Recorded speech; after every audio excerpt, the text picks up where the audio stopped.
Whew, man, oh, we're finally getting around to this.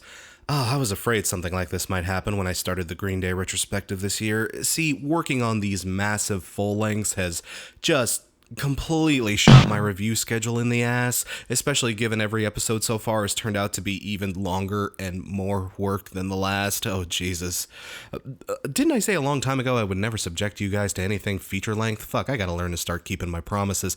Well, anyway, I've gotten a ton of Patreon supports in the meantime, more so than the show has ever seen, and more than I ever thought we would see, so holy shit, guys, let me start this episode off by saying thank you. Oh my god, the sincerest of thank yous to those who give, and especially to those of you who are currently giving in any amount. You would honestly be surprised how far $1 a month can travel in this industry. Hell, if every single one of my subscribers gave $1 to the show, I could do this full time and damn comfortably too, no less. But still, to those of you who are generous enough to give and patient enough to wait for this, these videos are specifically for you. I'll be spreading them out across 3 or 4 videos just to, you know, for my own sanity. But yeah, guys, again, thank you so much for your generous support of the show. It really sincerely does mean a lot to me. So let's not fuss around with thank yous and reveries anymore. We've got a whole lot of ground to cover. So, who here likes goth? Yup, my hand is in the air too. I shouted my love for acts like AFI, Him, and Cradle of Filth in the past, but the thing is, those, by the most technical of definitions, aren't goth per se.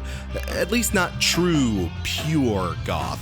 For every one of those bands, you kinda have to affix a subgenre to their label to properly capture what they are.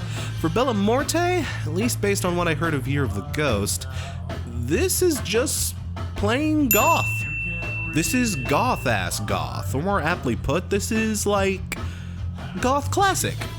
The music has the dark, sinister, foreboding nature that pretty much every goth act needs to possess by law, except maybe The Cure sometimes, but that's kinda all it has. As far as extra bells, whistles, frills, gimmicks, they're not here. This isn't symphonic goth or alternagoth or industrial goth. This is pure, simple, undiluted goth rock, which I found rather refreshing. We're so used to hearing goth music with some kind of twist or spin or gimmick that it's oddly refreshing to hear a band bringing the genre back to its roots. And believe me when I say, this album brings the goth sound way back around to its roots. Production is very lo-fi, musical construction is very straightforward, and the instrumentation is dead simple. Guitars, bass, drums, and vocals, and maybe a nice squelchy-ass Casio if we're feeling fancy. This is late 70s, early 80s feeling as all hell. It comes from the television, Joy Division school of goth, wherein the music is basically just post-punk, only turned all the way up to its logical conclusion and dipped generously in Maybelline. But I for one found that to be very interesting. Like I said, this isn't something we get to see too often these days. Goth as a genre has become more style than actual sound. It's been mixed and clustered together with so many things. It can be easy to forget what the genre is when it isn't being mixed with other things. I really got a kick out of hearing this kind of style in a more modern setting. Granted, I am not a goth expert by any particular means. Most of you were kind enough to inform me of that on my Birthday Massacre review, but look, I got a kick out of this. Hey, it's nice to be reminded of your roots. Your bloody, bloody roots. Oh wait, that's totally in the wrong genre. Sorry. Year of the Ghost gets 4 Bauhauses out of 5. Oh dear. Okay guys, let me share a little insider secret with you. When you've been doing this for as long as I have, wow, has it really been 5 years? Goddamn. A band will sometimes slide across your desk that has Warning signs, little things that trigger alarm bells in your head upon first look. It's not always true, there are many bands that buck the trends, but signs like bad album art, a really stupid band name, or a shitty tough guy facade is usually a big fat uh-oh that you're gonna be in for a bad time with a particular album. And the worst albums are the one that somehow pull off all three. But when I saw this band was called Xplore Yesterday, and that they were mostly known for doing covers of bands like Avenged Sevenfold, Adele, and no. Light him up, of all the Fall Out Boy songs you could cover, fuck! Guys, I'm sorry, but my expectations for this band were really low. Granted, that was all before I had a chance to hear them on their latest release, My War, which I'm sad to report is not a cover album full of Rollins-era Black Flag, but is actually an album full of original material. And, you know, while I'm happy to report that this album wasn't nearly as bad as I thought it was going to be, I was still pretty far from impressed. These guys... I've listened to this thing 3 times, and as I write this script, I'm having trouble remembering what they even sound like. On their website, they list primary influences such as Avenged Sevenfold, Amity Affliction, and Bring Me the Horizon, and... well, I don't want to be too mean-spirited here, but if I had to wager a guess as to why they do so many covers, it's probably because these guys have next to no identity of their own. They sound like a very watered-down version of all those bands I just listed. The Avenged influence is definitely there, but man, they do not have the guitar chops to stand even close to A7X. The screams are there, sure, but Joel Birch just blows this guy out of the water in terms of flexibility and dynamics, and there is the tiniest dashes of synth and pop wave appeal in here, but these guys, I really couldn't see them opening for BMTH anytime soon. I couldn't see them opening for their opener. Look, don't get me wrong, it isn't wretched by any means. In fact, their original music is way better than pretty much any of the covers I dug up from these guys. It's not like they can't play or perform at all, but what I heard on My War was just so typical. I've heard what they're doing better in 1,000 other places, and worse in 1,000,000 other places. They're really a smack dab in the middle kind of band. If you're into any of the artists I listed off here and just need a fix of something, anything, to tide you over until their next albums drop, you could do way worse than this, sure, but my people, there is only one My War, and this thing sure as shit ain't it. My War gets 2.5 swinging men out of 5. Now here's another thing I don't see every day, blues rock.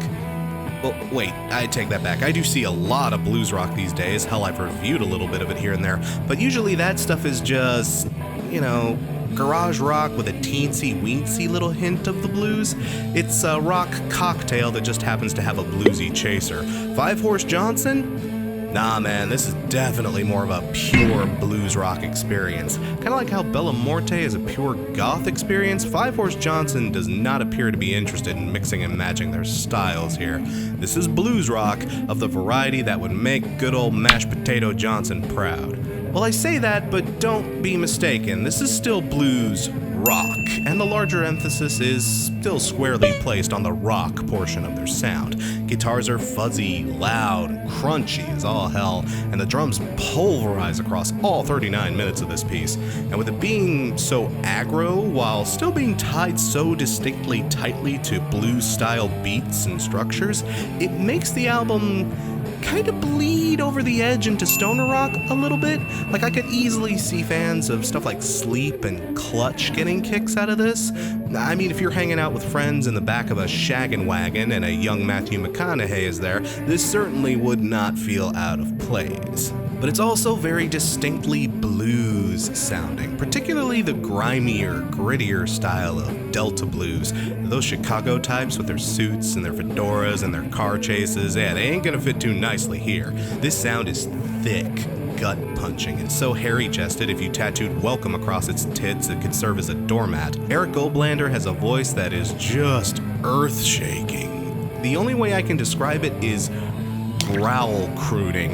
It's like if Roy Orbison showed up to a gig with a really bad case of laryngitis and absolutely drunk off his ass and... Like, I know how that sounds, but I do mean that as a compliment, sincerely. This album is a good little piece of foot-tapping, shoe-shaking, Delta-flavored goodness. This isn't necessarily something I'd put on every day. I mean, unless you're really into blues rock, this isn't going to convert you, I don't think. But if you have a taste for the bluesier side of rock, or at least the side that isn't just hipstery and minimalistic, or if you just like a good bouncy thing to play in the background while you pound Jack and Cokes and rip massive bong hits, hell yeah, I'm down with this. I'm pretty well down with this. Jake Leg Boogie gets 3.5 trains. Morte sings about his trains. Is there anything else we're here to talk about? Out of 5. Now here's an interesting case. I heard this album getting a ton of buzz upon the lead up to its release. I got several requests to review this, and even got multiple people Patreon requesting this thing. Yeah, I had to tell at least 2 or 3 people to pick another album because this one had already been chosen. My initial reaction to that was... why? No offense to Roger Waters, none at all. Guys, I'm a big Pink Floyd fan. Dark Side of the Moon, Wish You Were Here, and The Wall are absolute mandatory listening for any music fan. They got plenty of damn fine works even outside of those, but solo stuff? I can't say I've ever held too much interest. I mean, look at this. Come on, is this for real? Seriously. Well, I finally got around to spinning it, and holy God, I understand completely why you wanted me to hear this so fervently. This thing is really damn good. This album right here is what the last Pink Floyd album should have sounded like, and not the wispy, smooth jazz elevator music masturbation that was The Endless River. Granted, I am coming at this with a teensy bit of a bias. Crash Thompson hold a bias? Never! Oh, shut up.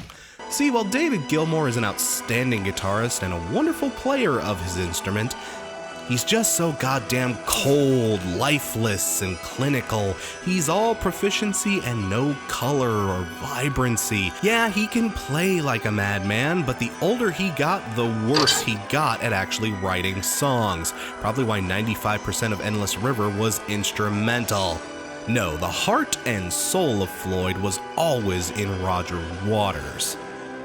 Well, Waters and Syd Barrett in the early days, but let's not get pedantic. Rogers knows all about mood, about tone, about the emotional appeal and sensibility that makes songs stick out. He's not just about, oh, look at how efficiently this jazz progression fits into this smooth jazz progression. No. Waters is all about setting up a scene, setting up a fucking tapestry. And on this album, he does it with gusto. This album has a dark, chaotic, end-of-the-world kind of tone to it.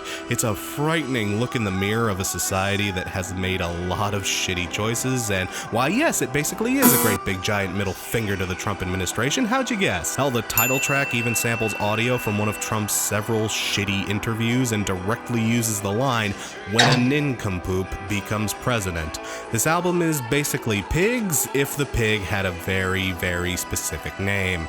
And it's not just the message I dig, the music is absolutely gorgeous here. It's very reminiscent of those great Floyd albums like Dark Side and Wish You Were Here, and most of this album is as catchy as you'd expect from a truly great Floyd album. I don't have much more time to get into all the things it does right here. I'll probably go into way greater detail when this lands on my best of the year list. Yes, really. But yeah, Pink Floyd fans, especially those of you who drowned in the Endless River like me, this is the album to pick up. Like, seriously, go for it. I'd even tempt Floyd newbies to give it a shot. It's got everything I'd expect to hear from one of the greatest musicians ever, molded into a biting, scathing commentary on today's society. It really makes me want to dig into the rest of Waters' back catalog. Holy shit, have I been missing out? Is the Bud album any good? Is the Bud album good? I'll listen to the Bud album if it's good.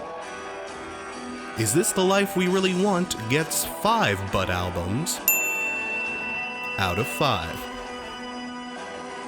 Fuck it, I'm gonna go listen to the Bud album. Silverstein is still around, is basically what I said to myself when I got this as a request.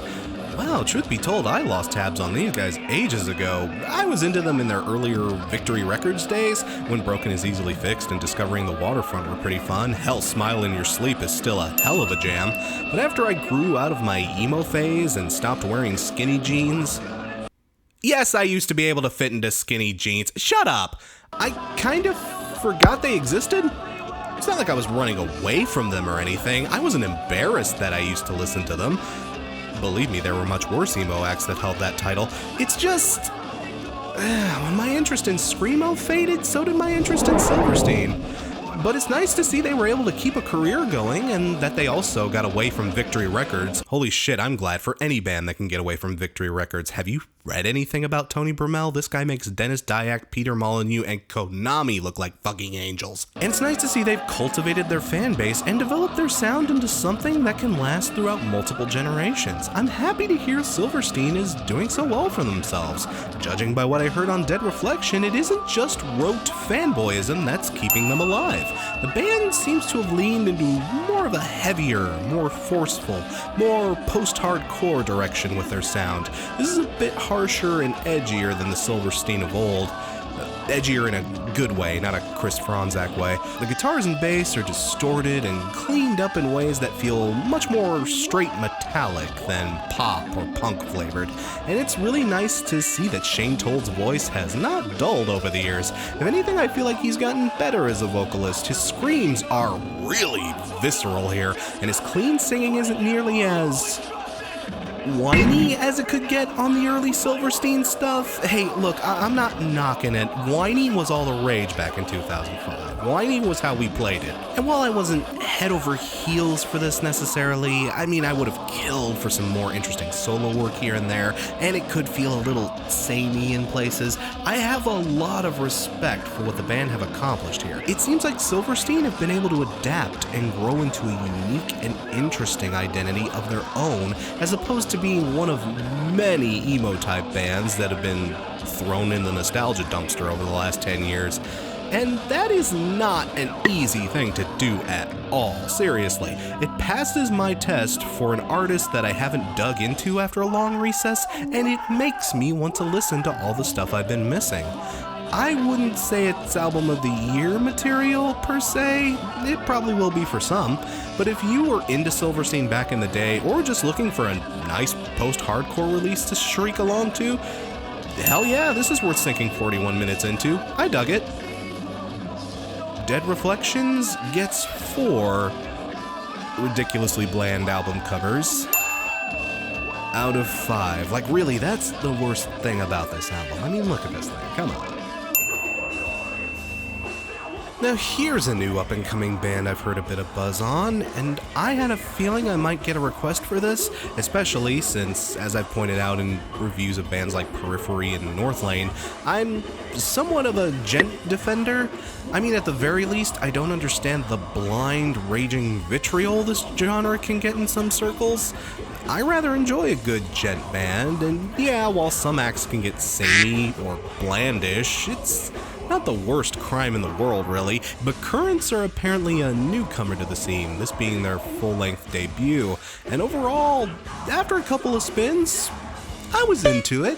These guys do show some promise, particularly because they seem to carve their own identity for themselves rather early. This is genty for sure, but this is a metalcore gent hybrid, yeah. This album leans way heavy into the aggro, tense, abrasive side of gent. This isn't Tesseract pretty or Periphery complex. This is raw, gutsy, and primal. And to some gent loyalists, that may already be somewhat of a turnoff, but rest assured, they are pretty damn good at building their style. And Brian Willey's got a hell of a scream on him, though he rarely switches to clean vocals on this album, at least not as often as a more typical genty release might. And even then, his clean pipes, I mean, they're okay, but they're not anything to write home about. I don't know, man, Spencer Sotelo just makes this shit look so easy, dude. You know, that is something that could prove to be a hurdle for these guys. They're a band that's kind of rooted in two worlds. They have the thick, punishing low-end and complex percussion of a gentier group, but also the raw, blistering intensity of a metalcore act.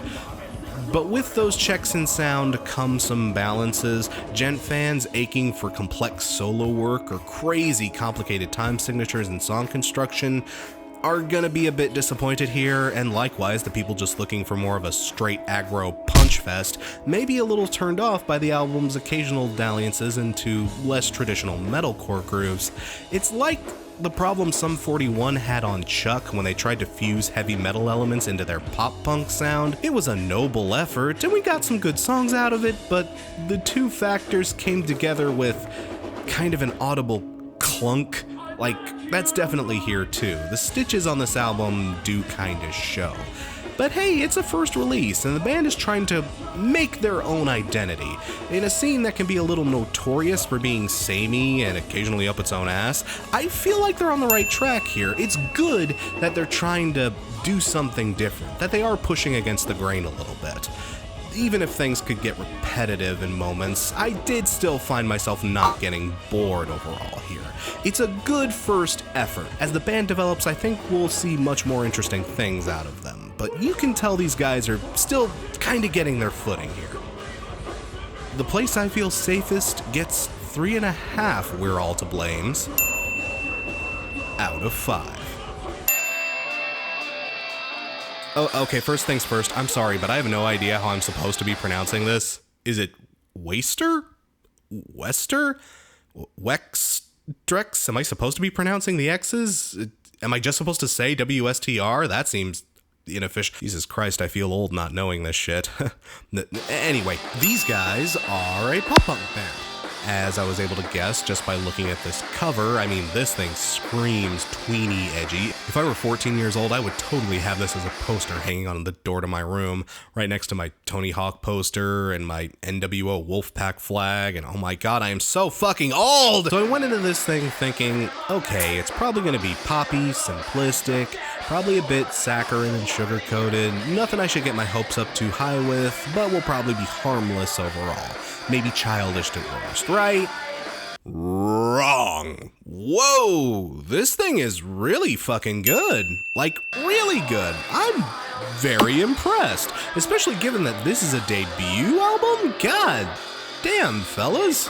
Where do I even start here? Wait, I know exactly where to start. Instrumentation. Now, pop-punk, though it has a few heroes and legends of the genre, isn't exactly known for being the most technically gorgeous of genres. Most pop-punk bands of my day, all they needed to get by was one handful of power chords and another handful of hair gel to get by. But man, I'll be damned if these guys don't know how to play their instruments proficiently, especially their drummer. Holy shit, Andy Makin's drum work is just Phil City.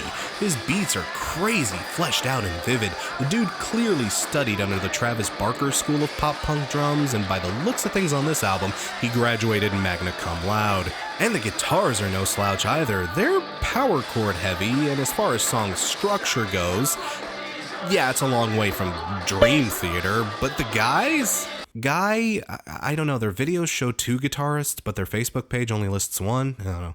But the guitar work is a kaleidoscope of riffage and lead work, coloring verses and choruses with the kind of vibrancy that makes these songs both gorgeously pretty and pouncingly energetic. This music has a pulse, and it's racing. I mean, is it fucking Thin Lizzy?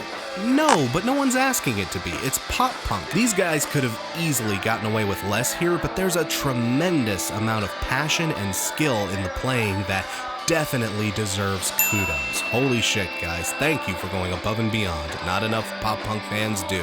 It's got that perfect blend of interesting, well-played musical composition and instantly infectious, ear-candy melodiousness that makes this stuff primed and ready for radio play. I mean, if radio actually still played decent shit. Look, 5 Seconds of Summer, these guys ain't. It's live, it's skillful, it's juvenile in all the right places without feeling overly immature or insipid, and man, this is some of the best pop punk I've heard all goddamn year.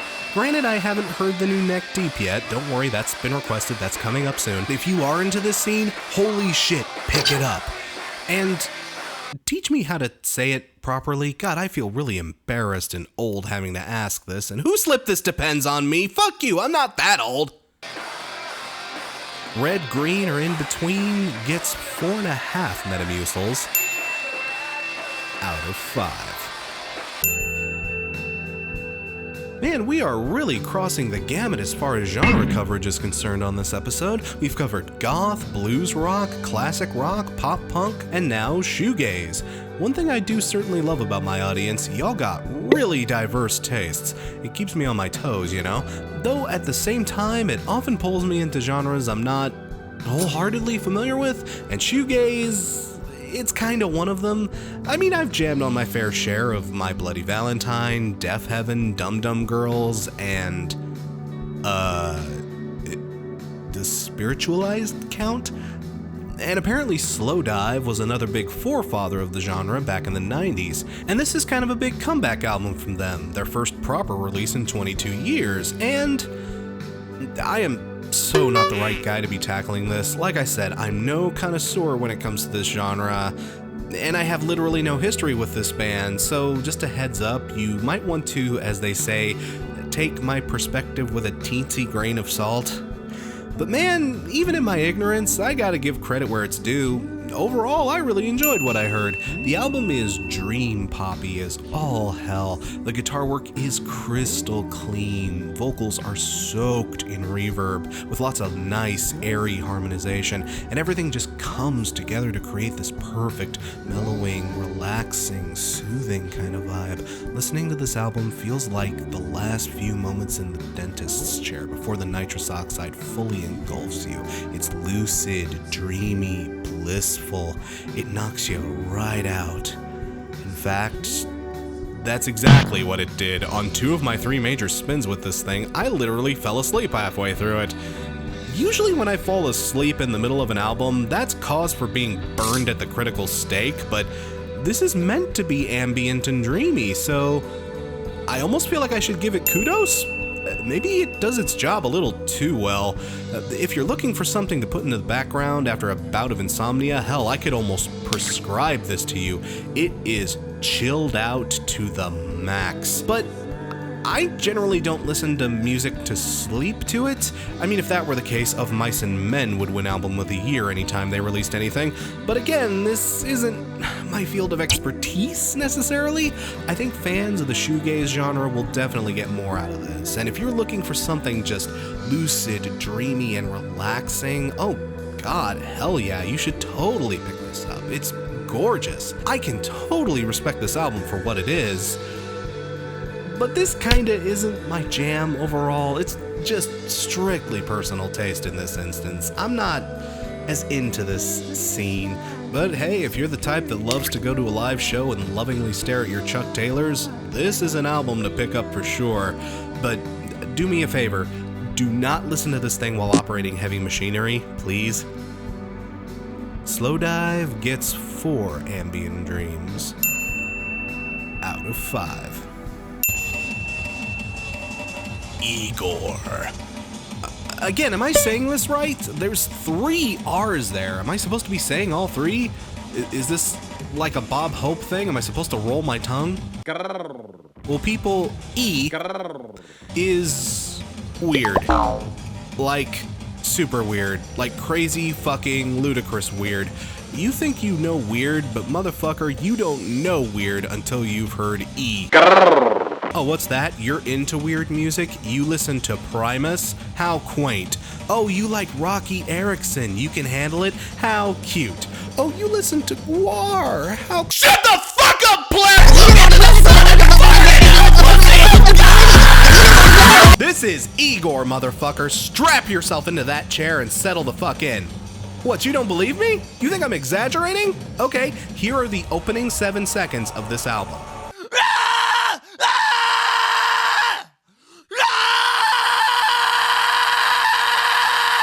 Guys, I promise you most of you aren't ready for this. This thing is— I have no idea where to start. What would I even call this? Death, black, metalcore, throat-singing, baroque, industrial, EDM, Euro, folk, harpsichord, slam dance music?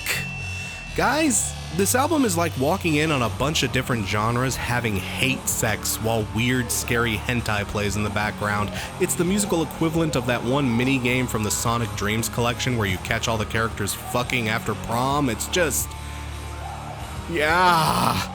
It's definitely music that adheres to auteur theory, that auteur in question being Gautier Serra? Forgive me, my French is rubbish. An electronic music composer and metal multi-instrumentalist that is apparently a side project meant to dabble in the experimental side of music. And to say this music is a little experimental is to say that Kurt Cobain did a little bit of heroin. This thing is a Blues Brothers climax car crash of different styles, all bunched up together into an unorganized, ugly little ball. I guess the cover art is at least appropriate. This thing will switch on a dime from loud, angry blast beats to death metal pig squeals to operatic female vocals to harpsichord solos to dubstep sounding beat blasts to black metal shit. Jesus Christ. And it all fits together about as well as a Neo Geo cartridge fits into a Game Boy. There is no cohesion or theming or anything to string these mood, tempo, and dynamic shifts together. It just happens at you. Structure is for pussies, asshole. Bend over and receive this accordion solo. It's like that one Patton Oswalt bit about Black Angus. When you listen to Savage Sinusoid, your name is Peaches. But the thing is, it's not like the dude can't play. I mean, shit, when he is hammering out a drum beat or plucking along with that harpsichord he loves so much, you really can't tell the guy has impressive chops. But it's all so disjointed. It's next to impossible to stay invested in any movement, and the shitty black metal style production here does nothing to help it, especially when he tries to do stuff like Baroque and EDM. This isn't an album you listen to. This is an album you let wash over you and hope you survive the experience. And to the album's credit, I do believe it's intentionally meant to be that way. But man, this is so not gonna be everyone's thing, and I can't even say I had a good time with it. I don't know, maybe I'm just a musically illiterate Philistine, but look at these lyrics, man. Look at this shit. Was this album being sung in binary? If you're into weird but technically well-played music and are looking for like a Battle Kid level of challenge, then this might be worth a spin, but oh, don't say I didn't warn ya. Savage Sinusoid gets 2.5 Bob Hopes riding a Shia-Lude. Whoa, I haven't had a ride this year since I sold my Pinto. Grrr, yeah. Out of 5.